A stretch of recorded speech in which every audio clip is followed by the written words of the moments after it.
for a role model can be a really good thing when you're trying to set a goal. You know, it can be a shining beacon of perfection for somebody who's setting a goal.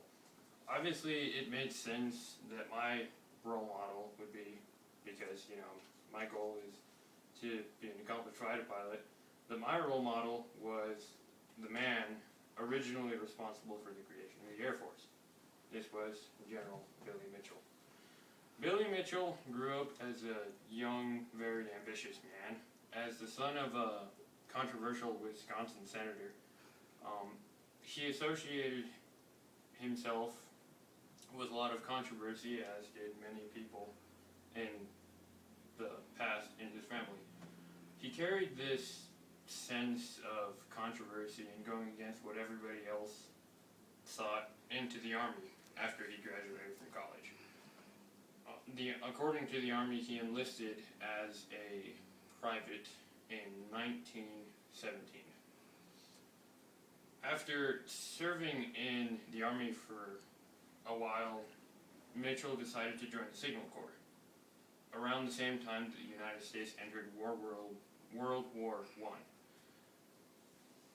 I. At the time, aviation in the military was assigned to the Signal Corps in the Army.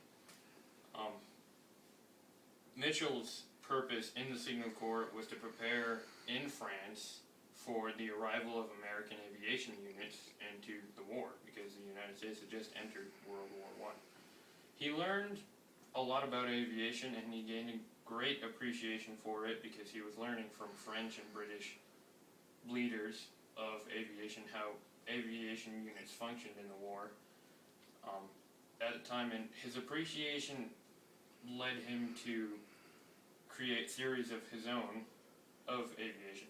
A lot of these theories actually cited weaknesses and deficiencies within the United States defenses because they were neglecting aviation so much at the time. He would give these theories to the leaders of the Army and the Navy at the time, which were his greatest critics, and time after time he would prove his theories correct, showing that they were being very negligent with aviation as a national defense asset and as a vulnerability towards the United States.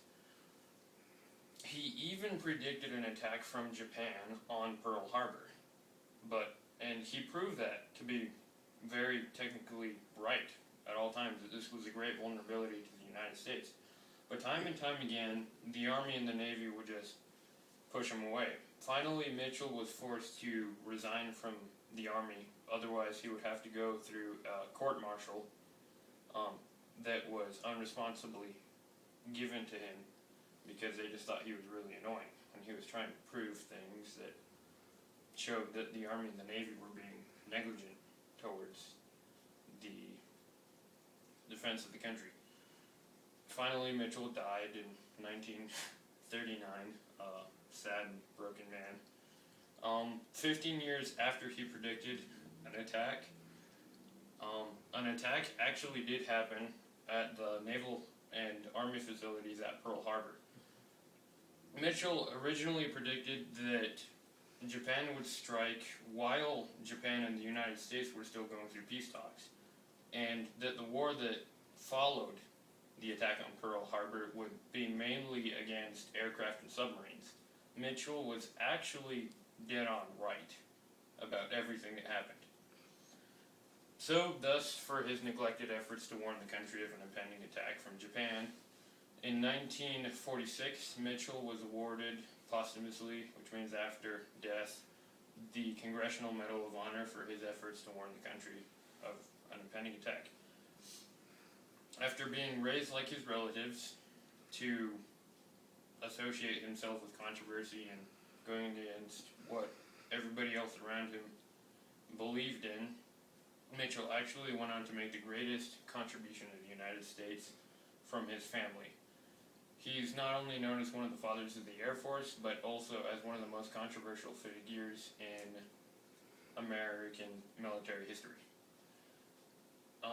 After his death, many Americans learned from his example and continued to not put down any ideas just because they were unorthodox, because they might prove to be for the better good.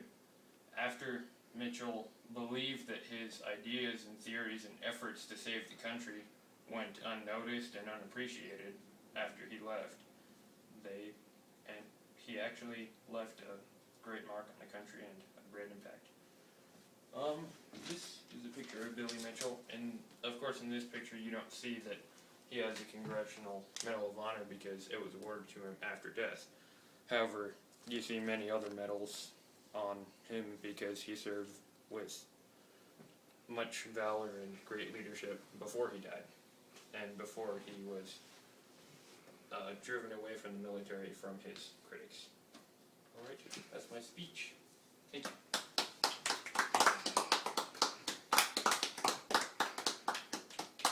Very good. And